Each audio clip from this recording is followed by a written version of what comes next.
মাত্র 15-20 জন 41 জন পুলিশ সদস্য মারা গেছে এরকম একটা খবর বলেছে। এটা আসলে কয়েকশো মারা গেছে এবং ব্রুটালি মারা গেছে।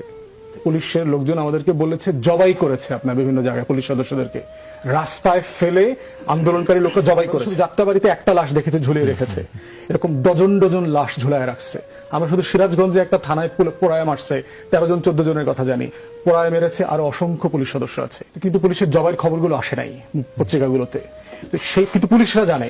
পুলিশের ফায়ারিং এ কম লাগছে, এদের সিভিলিয়ান ড্রেসে হাতে 7.62 আপনারা নিজে দেখছেন, 7.62 মানে 7.62 রাইফেল। এখন ইনভেস্টিগেশন, ম্যাসিভ ইনভেস্টিগেশন দরকার। যদি মেট্রো রেলে আগুন না দেওয়া হতো, যদি পুলিশদেরকে না মারা হতো, তাহলে বিপ্লবটা তো সহজেই অর্জিত হতো নাকি ফ্যাসিবাদের পতন নিশ্চিত করা যেত না? হৃদয় আমাদের ভারাক্রান্ত। আমি এই পুলিশে আজ 23 বছর একসাথে কাজ করেছি। কিছুদিন আগেও আমার থানায় ছিল, সে আজকে নেই। আসলে আমাদের পুরো পরিবার, আমার পুরো পুলিশ সদস্য, আমরা সত্যিকারের ট্রমাটাইজড। বাবা বলছিল তুমি কান্না করো না, আমি বিকাল আসবো, আর আসিনি।